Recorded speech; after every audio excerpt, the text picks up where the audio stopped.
Halo mahasiswa, kembali lagi bersama saya Oksa di seri perkuliahan online. Kali ini kita akan melanjutkan materi lagi untuk topik tentang pengembangan aplikasi mobile dan secara khusus kita belajar tentang Android. Oke, jadi sekarang kita akan belajar lebih detail lagi tentang yang namanya Google Map. Jadi kita akan mencoba masukkan atau mengimplementasikan Google Map atau library Google Map, ya tentu saja miliknya Google, ke dalam aplikasi kita.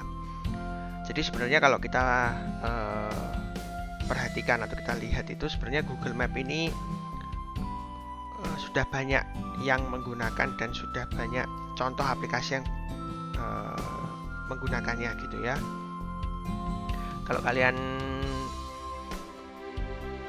pernah menggunakan layanan dari ojek online misalkan yang di Indonesia, itu ya sudah pasti menggunakan layanan Google Map ini.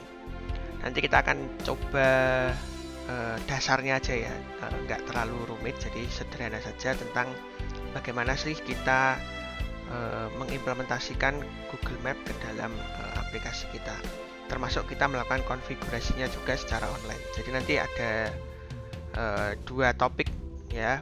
Yang pertama itu nanti kita melakukan konfigurasi aplikasinya supaya bisa dikenali oleh Google dan boleh memanfaatkan Google Map API namanya.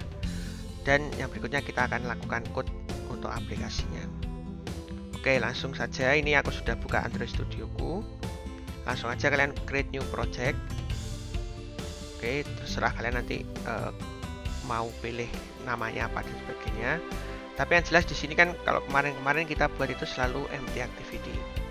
Nah, ini sudah ada yang Google Map Activity ini. Ya, kita pakai template dari Android Studio-nya aja. Jadi daripada susah-susah kita pakai aja template dari Google atau dari Android Studio-nya untuk menggunakan Google Map Activity. Ya, kemudian kalian seperti biasa ya, berikan nama dan sebagainya. Di sini aku akan kasih nama tutorial Google Map. Oke, kemudian yang lainnya ini juga masih sama seperti biasanya ya. Oke, kalau sudah tinggal di finish saja. Dan nanti secara default ya, Android Studio ini akan buka nama sebuah file yang namanya google_maps_api.xml ya. Ini adalah file yang digunakan oleh Google untuk mengenali aplikasi ini. Itu nanti request ke server itu pakai ID apa gitu ya. Jadi ini penanda aja bahwa aplikasi kita ini harus dalam tanda kutip terdaftar di server Google supaya bisa memanfaatkan Google Maps API-nya ini. Ya. Jadi di sini sebenarnya juga sudah ada tutorialnya atau sudah ada panduannya bagaimana untuk melakukan atau mendaftarkan aplikasi kita ini ke servernya Google. Tapi aku akan coba pakai cara yang ya sedikit manual lah, ya sedikit agak ribet, tapi seharusnya sih bisa lebih menjelaskan maksudnya itu seperti apa gitu. Oke, nah di sini juga kalau kita mau lihat layoutnya, nah di sini secara otomatis pakainya fragment di dalamnya. Fragmentnya ini nanti diberi nama map. Nah ini secara default ya, jadi aku nggak rubah-rubah. Nanti mapnya ini akan dipakai di dalam main activity Java-nya. Oke, ini code-nya juga nggak akan aku rubah, belum aku rubah sama sekali. Jadi secara default atau template-nya itu akan mengarahkan marker. Jadi nanti kalau di run pertama kali itu nanti ada marker yang menunjuk ke bagian Sydney, kota Sydney gitu. Ini secara default-nya. Oke, nah sekarang kalau kita misalkan kita jalankan itu masih belum bisa karena kan kita harus mendaftarkan dulu aplikasi kita ke dalam servernya Google. Nah, sekarang kita akan coba daftarkan dulu. Yang pertama kita buka aja ini linknya ya, console.developers.google.com. Oke, ini aku akan copy dan aku akan buka. Ini sebenarnya nanti ujung-ujungnya juga akan buka seperti ini ya. Kita buka aja console.developers.google.com. Nanti secara otomatis akan membuka apa namanya ya, ini dashboard gitu ya, aplikasi kita sekarang seperti apa, trafficnya ada di bagian sini, kemudian ada error apa enggak, kemudian media latency dan sebagainya. Pokoknya di sini adalah informasi tentang aplikasinya. Nah, misalkan kalau ini kan karena aku sudah punya project ya, di sini kalau kalian klik di bagian atas ini itu sudah ada projectnya ya, tinggal di pilih. Nah, kalau misalkan kalian baru pertama kali membuka ini, pasti mungkin tampilannya tidak seperti ini ya, karena kan kalian masih belum punya project. Jadi sekarang langkah pertama itu kalian akan aku suruh untuk buat project aja baru di sini ya. Kemudian kalian pilih new project di sini. Oke. Nah, di sini silahkan masukkan nama projectnya. Ya, tenang aja, ini masih free. Ini di akunku nih aku masih punya 21 project remaining in your quota. Jadi kuota aku masih punya 21 project. Nah, tempat kalian nanti ya tergantung ID-nya kalian nanti di sini berapa. Kalau nggak salah sih 25 maksimalnya. Oke. Kemudian kalau mau ditambah ya otomatis kalian harus bayar gitu. Ya, silahkan diberikan nama. Aku nggak akan create project baru karena aku sudah buat. Tadi aku di sini kasih nama projectnya tutorial Android. Ya. Kemudian kalau sudah tinggal diklik create. Ya, ini aku nggak bikin lagi karena aku sudah bikinnya. Jadi sekarang aku klik cancel. Kalau kalian nanti tinggal klik create. Nanti tunggu aja sampai muncul notifikasi di sini ya. Project kalian sudah berhasil di create. Gitu, nanti akan muncul di sini. Kalau sudah, silahkan klik di bagian ini sebelah tulisan Google Cloud Platform ini, kalian klik, kemudian nanti pilih project kalian. Kalau sudah, nanti seharusnya tampilannya akan seperti ini. Oke, nah itu tahap pertama. Jadi kita membuat project di Google Cloud sih, ini namanya Google Cloud Platform ya. Oke, sekarang supaya aplikasi kita ini dianggap atau dikenali oleh Google, servernya Google, dan bisa menggunakan Google Map API, kita harus buat yang namanya kredensial. Kalian masuk aja ke bagian kredensialnya ini. Nah, kemudian nanti di sini ya, di sini ada yang namanya API key, ada OAuth 2.0 client ID dan service account. Aku nggak akan jelaskan masing-masing ini. Intinya semuanya ini digunakan untuk melakukan otorisasi atau autentifikasi gitulah, supaya semua request yang dilakukan oleh aplikasi kita itu bisa dikenali oleh Google. Ya, tujuannya itu seperti itu. Nah, caranya itu macam-macam. Ada yang menggunakan API key, ya, ada yang menggunakan OAuth 2.0 client ID, ada yang menggunakan ini service account. Service account itu biasanya pakai email. Oke, nah yang paling sederhana menurutku ini pakai API key. Jadi untuk aplikasi-aplikasi biasanya akan menggunakan API key ini. Oke, nah ini aku sudah buat satu. Kalian nanti kalau belum ada silahkan create aja, create kredensial, kemudian kalian pilih API key ini. Pilih aja API key. Nah, nanti API key-nya ini tinggal kalian copy. Oke, kalian copy, kemudian kalian paste ke dalam Android Studio kalian di bagian sini. Ini ada tulisan your key here, ini di ganti dengan API key yang sudah kalian buat tadi. Ya, jadi contohnya kayak gini. Gitu. Kalian jangan tiru ini API key ini, karena kan nanti harus sesuai dengan project kalian masing-masing. Kalau kalian pakai API ini kemungkinan nanti nggak bisa karena habis ini API-nya ini mungkin akan aku hapus gitu ya. Oke, jadi silahkan buat sendiri kredensialnya. Kemudian kalau sudah, yang terakhir ini kan API-nya sudah. Jadi yang pertama tadi create project, yang kedua kalian buat API key, yang ketiga adalah kalian masuk ke bagian library ya. Kemudian biasanya si map ada di paling atas ini ya. Kalian pilih map SDK for Android ini, map SDK for Android. Kalian klik. Nah, kalau misalkan di sini belum enabled ya, kalian enable aja. Tempatku karena sudah aku enable, jadi tulisannya sudah langsung API enable. Kalau kalian belum, kalian pilih klik enable gitu aja. Ya, tunggu sampai benar-benar atau sampai keluar notifikasi bahwa enable service gitu ya. Maksudnya Maps SDK for Android-nya ini sudah ter-enable. Oke. Kalau itu juga sudah, seharusnya sekarang aplikasi kalian ini sudah terdaftar atau sudah dikenali oleh server Google dan kalian bisa menggunakan layanan Google Map API itu.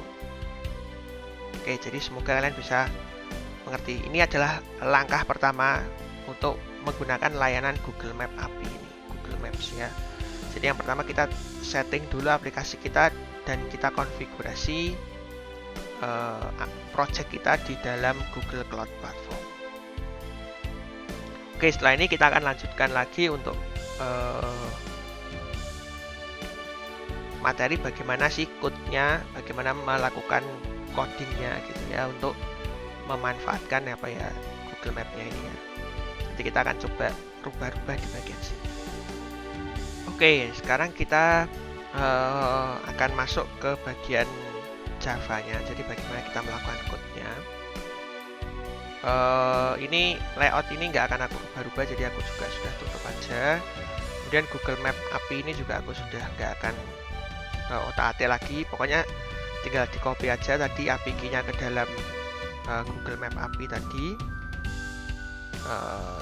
tempat yang ada tulisan your key here itu tadi diganti dengan API key. Itu seharusnya semua sudah berjalan dengan baik. Oke, sekarang kita akan langsung masuk ke bagian code-nya ini. Jadi kalau kita perhatikan di sini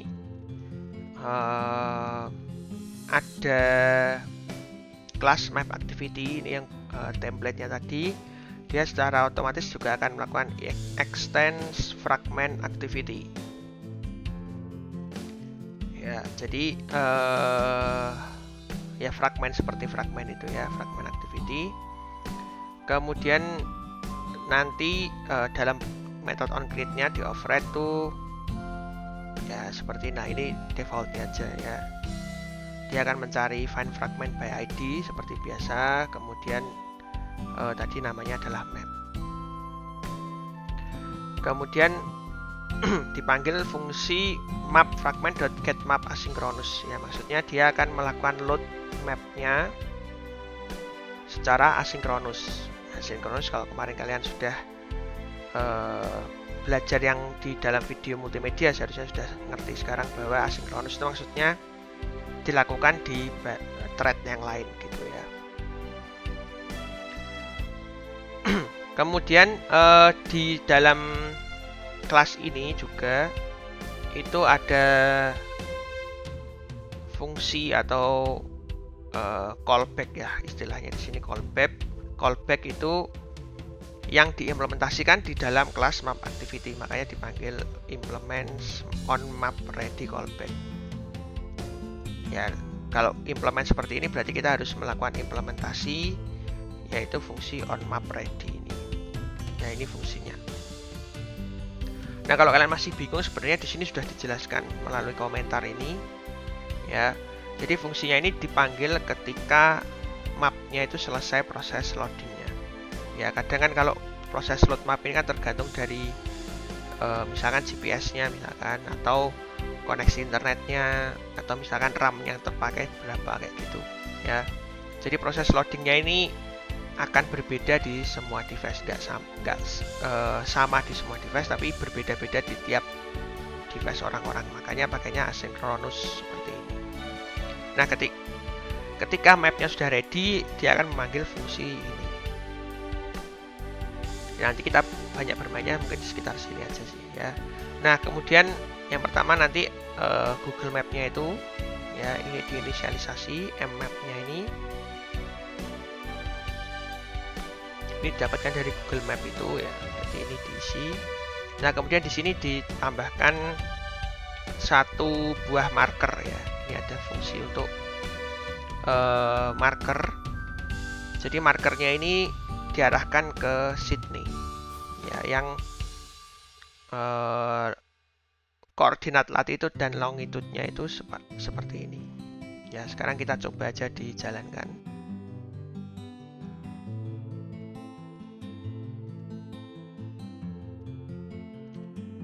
Jadi kalau misalkan tadi kalian setting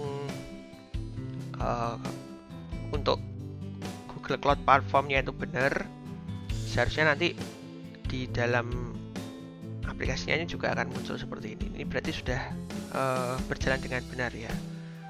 Kalau mapnya sampai muncul seperti ini, kalau mapnya nggak muncul apa-apa, nah itu berarti ada masalah dari kalian melakukan setting GCP tadi, Google Cloud Platform-nya. Nah, ini ya paling simple ya, tinggal add marker seperti ini ya. Oke, nah sekarang misalkan kita ingin rubah markernya ini supaya mengarah ke Salatiga misalkan ya, sebenarnya tinggal cari aja posisi Salatiga itu di mana. Bisa dari Google, misalkan kalian mau cari latitude, longitude Salatiga misalkan seperti itu ya. Ini tinggal di copy aja 7305 South.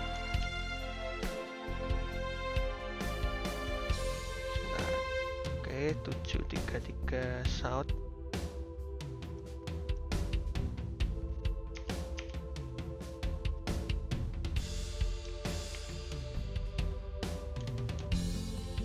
Ya, ini kalau seperti ini berarti north, kalau south berarti tinggal di minus saja. Terus 110 east.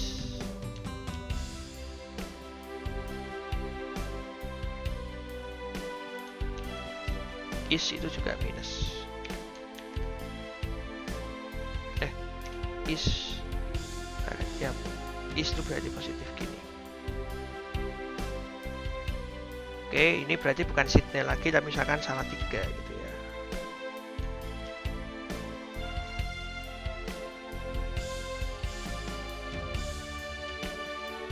Misalkan namanya sekarang Salatiga. Marker in Salatiga. Oke, jadi sekarang kita coba lihat hasilnya.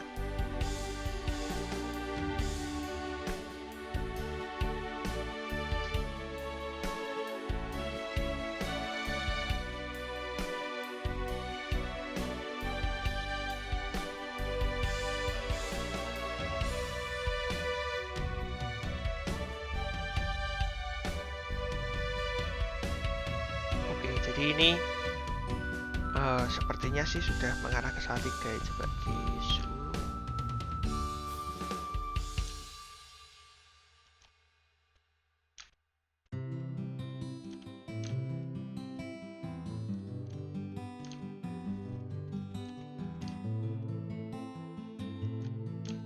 Ya anggap aja pas lah ya, tuh mengarah ke Salatiga gitu ya. Ya aku agak kesusahan melakukan zoom in dan zoom outnya ya, intinya seperti itulah ya. Nah ini zoomnya kan masih terlalu jauh ya, jadi kayak masih kayak terlalu jauh gini ya. Nah sebenarnya kita juga bisa atur itu langsung zoomnya supaya mengarah ya, lebih zoom in atau lebih dekat lah zoomnya gitu.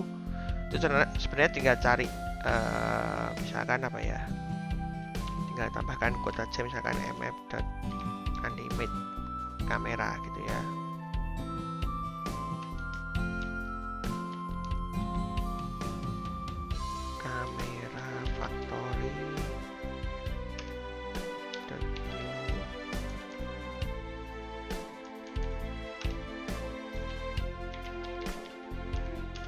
zoomnya misalkan 15 ya, jadi semakin besar itu nanti semakin dekat. Nah ini move kameranya ini aku hapus. Move kamera kan menggerakkan kamera. Sekarang kita coba ganti dengan yang namanya animate kamera ya, nanti akan sedikit ada kayak animasinya gitu ya. Nah nanti animasi kameranya itu diarahkan kemana? Diarahkan ke salah 3 ini, lat LNG nya ini, latitude longitude nya ini, dan besarannya berapa, misalkan 15 ya. Semoga ini nggak terlalu nge-lag jadi animasinya bisa kelihatan ya. Ya kan ada kayak animasinya gitu ya. Dan ini zoomnya sudah lumayan dekat ya. Ini mengarah ke salah 3 ini, nggak tahu nih nunjuknya kemana, kayaknya deket-deket jalan Jensut kayaknya ya, jalan Jenderal Sudirman. Oke, nah itu adalah salah satu contoh bagaimana kita membuat menambahkan marker ya dengan cara menuliskan apa namanya latitude dan longitude-nya ya, kita tentukan, kemudian kita panggil fungsi, contohnya di sini adalah add marker. Oke, nah add marker ini digunakan untuk menambahkan marker di dalam mapnya itu. Oke, nah sekarang misalkan kita ingin menambahkan fungsi, jadi kalau misalkan mapnya ini kita klik misalkan seperti itu, akan muncul marker di dalam daerah yang kita klik itu ya. Misalkan kita ingin membuat aplikasinya seperti itu. Jadi yang pertama kita harus implementasi dulu fungsi on map click ya. Ini kita tambahkan on map click listener ini ya.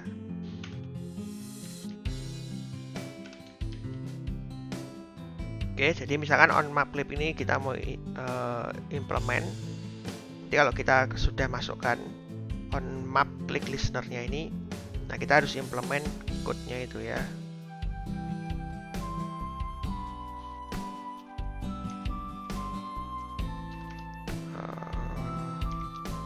On map click ya, ini ya, on map click. Oke, jadi misalkan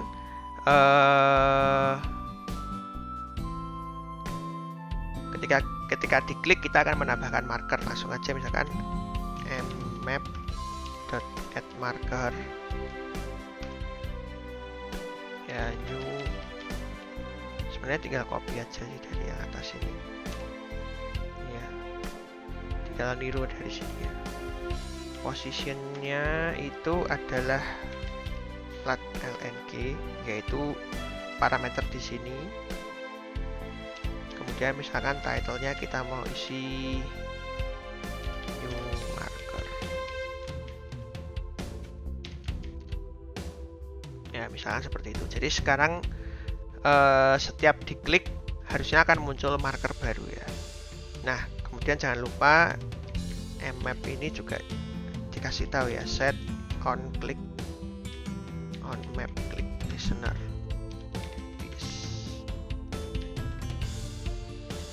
On map click listener-nya itu diambil dari ini ya, aplikasinya atau dari kelasnya ini, berarti dia akan memanggil fungsi ini. Oke, langsung aja di run.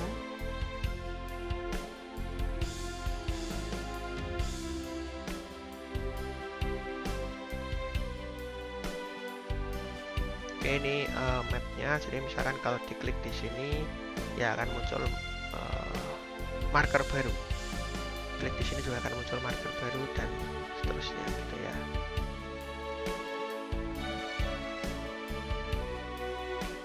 Oke, ya ini sangat sederhana. Jadi kita buat marker baru ketika mapnya diklik. Oke, nah misalkan sekarang kita ingin juga tambahkan fungsi sederhana lagi ya. Misalkan kalau kliknya itu ditahan ya, on map click ya, on map long click gitu, on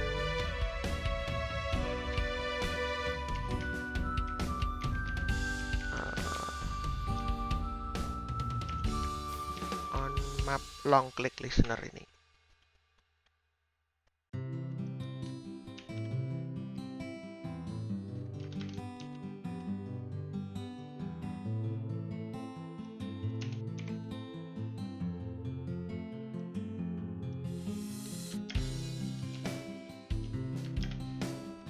Nah, on map long click.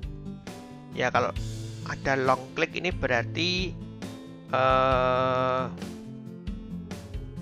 agak lama mencetnya ya, jadi ditekannya itu agak lama. Oke, supaya nggak kelupaan ini aku juga set aja, misalkan set on map long click listener itu. Oke, mungkin sekarang kita ingin buat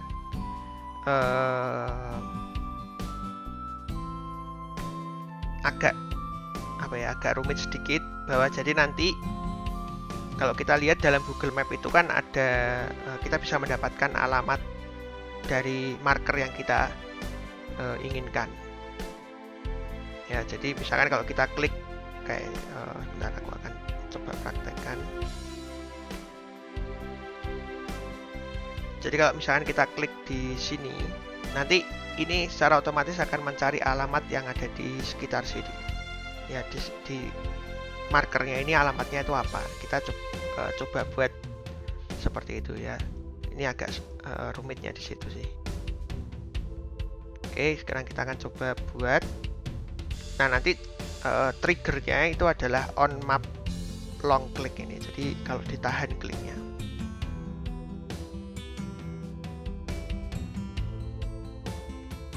Oke, jadi sementara sama karena kita mau menambahkan marker code-nya, jadi nggak terlalu jauh berbeda ya.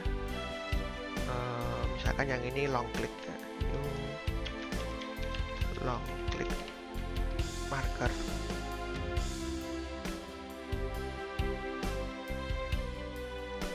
Kemudian kita buat satu fungsi aja. Ya, private string get complete address. Ya, string misalkan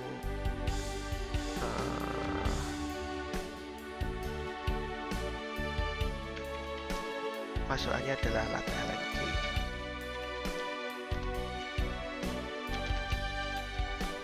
Oke, jadi nanti kita akan mengambil lat.lng atau latitude longitude-nya atau koordinatnya itu kita ambil, kemudian kita cari alamat lengkapnya ya. Alamat lengkapnya tentu saja sesuai dengan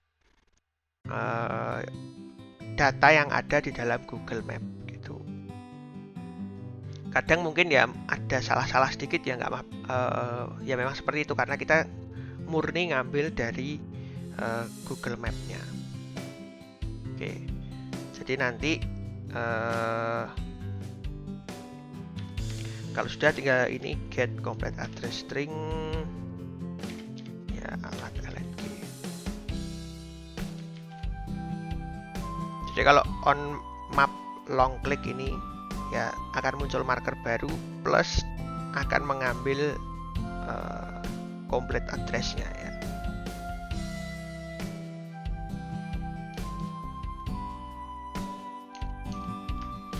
Oke, ini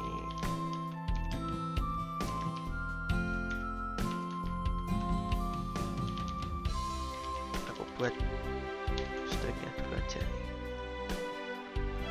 Ya, nanti ini red ini yang akan dikembalikan atau hasil kembalian dari fungsinya ini. Oke, jadi ini agak panjang ya. Jadi yang pertama kita bisa memanfaatkan kelas yang namanya geocoder ini ya, dari android.location ini. Cuma dengan new geocoder this locally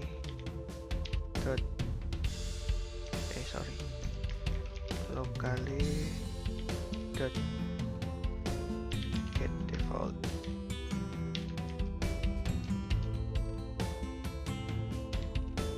Oke, geocoder ini ya sebagai penerjemah lokasinya kita ya.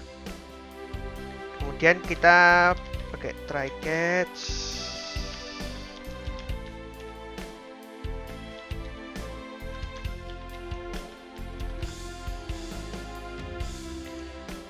Kita ingin memasukkan alamat lengkapnya itu menggunakan list ya, Java util list ya, utilization atau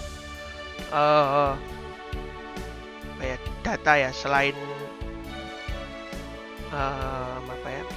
array list kayak gitu, ada juga yang namanya list ya, mirip lah ya, array yang sifatnya lebih fleksibel ukurannya gitu. Kemudian data yang disimpan itu adalah address. Address ini diambil dari aku lihat importnya. Address ini diambil dari android.location address ya, alamatnya itu tadi. Oke, kemudian ini adalah misalkan addresses sama dengan geocoder.for get from location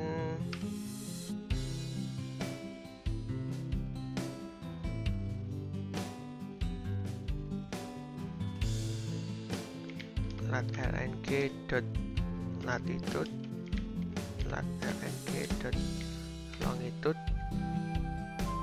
kemudian max resultnya 1.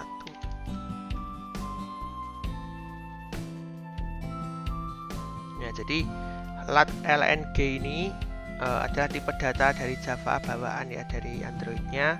Kemudian kalau kita mau mengambil secara spesifik dan yang tipe datanya itu double, tinggal panggil aja latitude dan longitude-nya seperti ini ya. Kemudian ya tinggal if addresses tidak sama dengan 0. Oke, ini kan get from location, jadi geocoder dia akan mengambil alamat yang tertulis atau yang berada di latitude dan longitude dari marker yang tadi kita kirimkan ya, posisi marker yang kita kirimkan. Address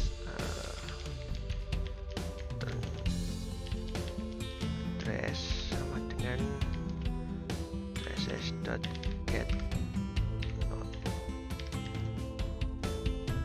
Karena di sini kita setnya juga maksimal resultnya cuma 1 ya, berarti yang diambil kan cuma 1 aja, ada cuma 1 data dalam listnya ini.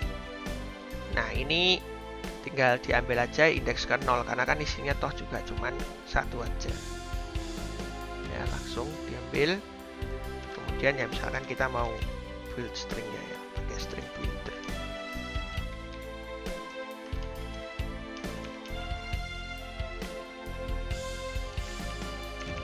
New string builder. String builder ini digunakan untuk merangkai string aja sih.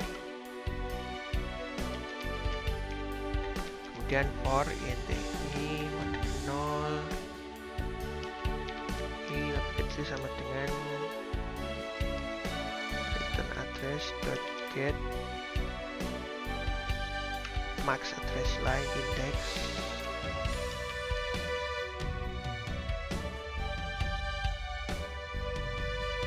string builder.append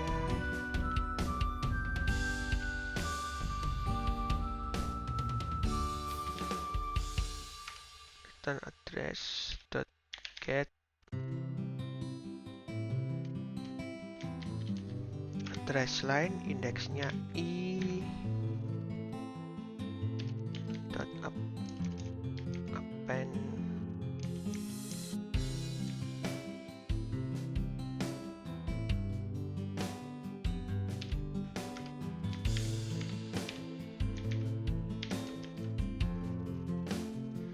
Oke, jadi nanti alamatnya itu akan diambil ya, diulang sampai ada berapa data di sana, kemudian di append ini kan berarti ditambah-tambahkan terus, jadi string buildernya ini ditambah-tambahkan terus stringnya, ya ditambah enter dan seterusnya sampai semua datanya sudah masuk. Terakhir nanti tinggal string returnnya ini diambil dari string builder dot to string aja langsung.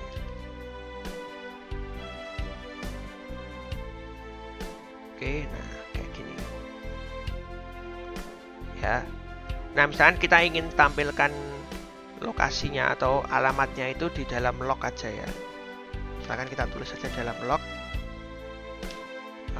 pakai W aja misalkan. My current location misalkan itu adalah red.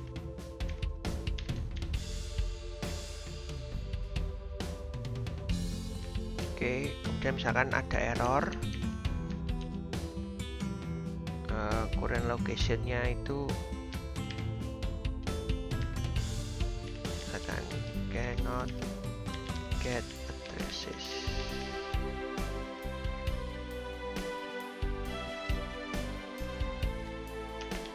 Misalkan else ini juga misalkan gagal mendapatkan alamatnya, itu saja can get addresses. Atau misalkan no addresses ya, misalkan ini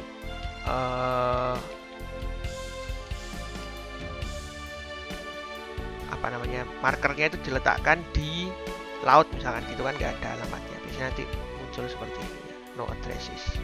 Atau addressnya ini bisa saja nilainya 0. Kalau yang cannot get addresses ini biasanya akan masuk ke dalam exception ya.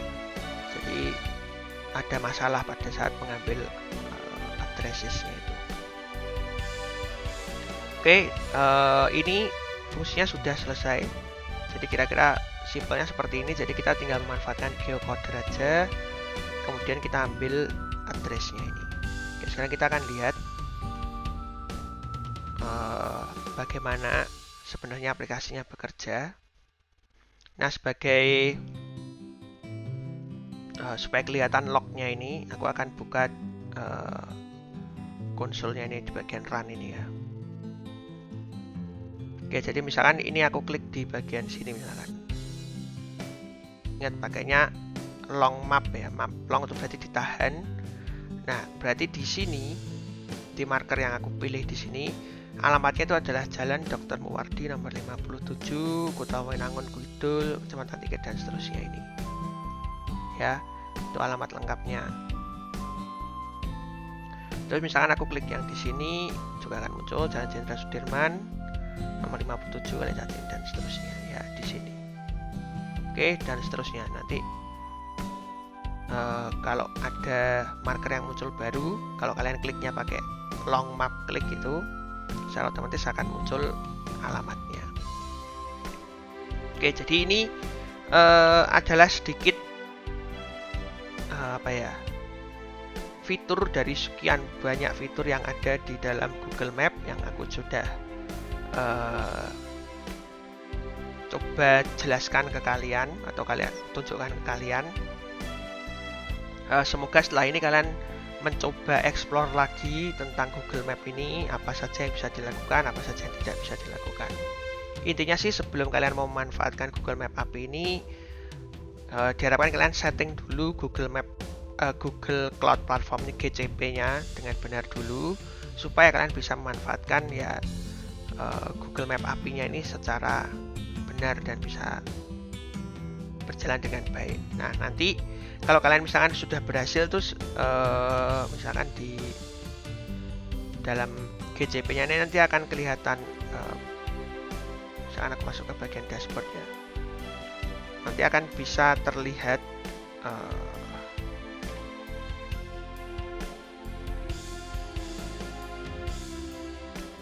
data request-nya itu sudah berapa kali. Nah, data request-nya itu sudah berapa kali, kemudian error berapa kali, kayak gitu akan kelihatan. Ini aku coba lihat di sini, ya ini sudah melakukan request beberapa kali ya. Tadi kita coba, atau dari aplikasi yang aku buat tadi itu sudah melakukan request. Nah, ini Sebenarnya juga bisa kalian kembangkan lagi kalau misalkan kalian mau buat aplikasi yang lebih besar skalanya dan sebagainya, itu akan bisa terpantau dari sini semua. Oke, jadi ini Google Cloud Platform. Kalau berbicara untuk yang skala besar itu sangat membantu karena akan muncul banyak statistik di sini yang tentu saja bisa membantu developer dalam membuat aplikasi. Tapi kalau misalkan kita untuk belajar ya mungkin belum terlalu butuh sih sebenarnya, tapi ya perlu kalian ketahui aja. Oke, jadi seperti itu saja materi hari ini. Nggak banyak memang, tapi ya cukup lah untuk mengetahui bagaimana sih konsep atau materi sederhana tentang Google Map ini. Terima kasih untuk kalian yang sudah menonton sampai akhir. Sampai bertemu lagi di video-video selanjutnya. Sampai jumpa.